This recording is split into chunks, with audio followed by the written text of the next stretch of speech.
We'll take a look at one fire company and its need for volunteers as we properly put out a fire.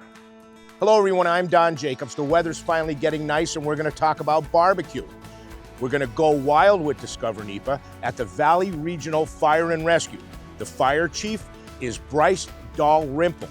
Now he's going to tell us about the fire company, and he's got safety tips you can use this summer. So we are at Valley Regional Fire and Rescue here in Drums, Pennsylvania. Butler Township is the technical name of it. So that's where we are today.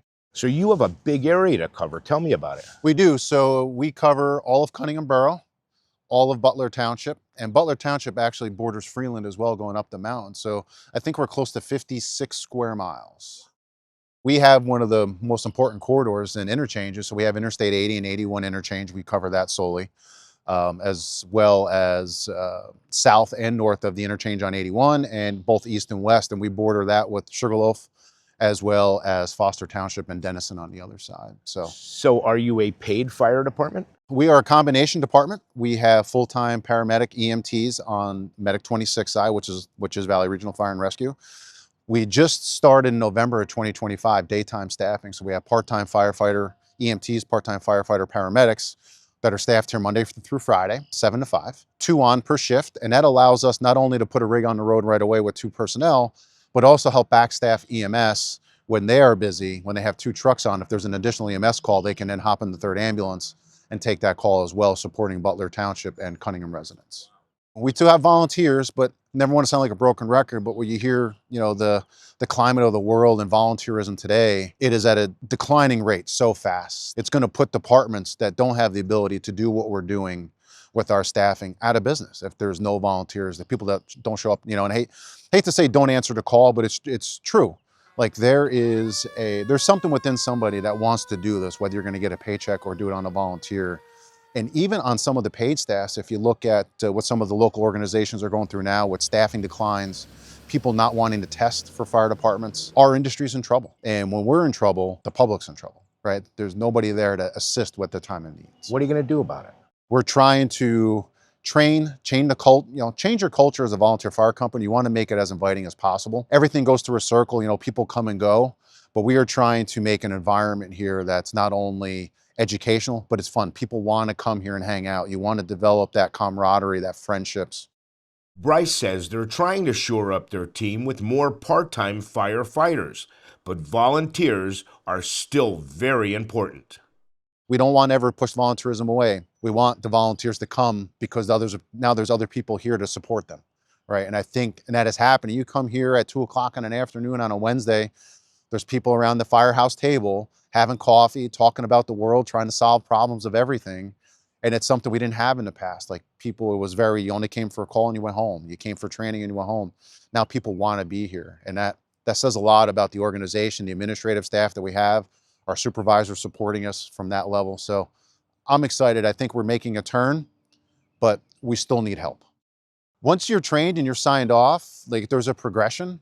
So you'll start off as, they call it a backstep fireman. So you're always going to be in the back seat till you learn the trade, learn the craft, and then you progress through. But we'll provide everything from gear, uniforms, you name it, as well as the educational structure. And we're a busy department, so you'll catch the time on the rigs. And that's what you also gain education by experience. This time of year, we'll do a shameless plug about barbecue grill safety, right? Yeah. That always seems to be, everybody gets excited. One of the things I like to tell folks is you always buy those white, I call them the little kitchen fire extinguishers, keep it outside by your grill. Never have your grill up against your home. If something bad happens, call, right? That is it. Make sure your grill's clean, your grease traps are clean, keep it away from structures, keep them on a solid surface so it doesn't tip over. We've had incidents here in the past where a barbecue grill catches the siding on fire, or a grill falls over, catches the grass on fire, starts a brush fire. So away from your home, keep a fire extinguisher, keep it on a level surface, and make sure your grill's clean, and you'll have a successful barbecue season. We asked Bryce to demonstrate the proper way to use a fire extinguisher. And when you pick up a fire extinguisher, you'll notice that there's always going to be some sort of moniker on it. This is considered an ABC fire extinguisher. Okay.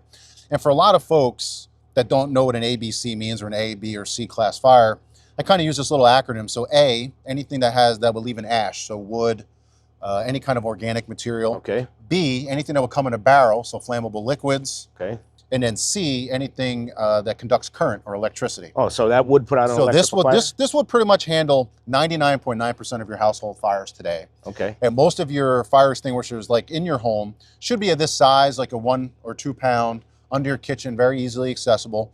And just make sure they're ABC extinguishers. Again, so it covers you for everything. Right. And using a fire extinguisher is very simple.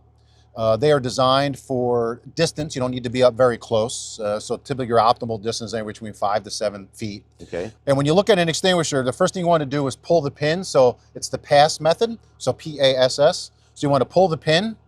You want to aim. You always want to aim at the base of the fire. You never want to shoot up in the air unless that is what is on fire. Okay. You want to squeeze your trigger, and that'll allow the chemical to eject out of the unit, and then sweep side to side. Okay. This way you get coverage. On your small extinguishers, you're only going to get about 20 seconds That's of it? full Okay. of full force, right? It'll start to trickle down after that. try to do it right. On your smaller ones. Your larger ones, you can get a minute or so out of it, but usually the small household ones, the 1 pound, 1.5 pounders, you're going to get seconds. So it matters. Thank you, Bryson. What a timely demonstration with barbecue season here and summer picnics right around the corner. Thanks again. Now, what I think we proved here is that fire departments need your help, volunteerism, and money. They're changing with the times. This group has a podcast and a yearly fundraiser happening right now. So help out your local fire department and even think about being a fireman. Now, for this episode of Go Wild with Discover NEPA and all the other episodes, you can go to discovernepa.com or subscribe on YouTube.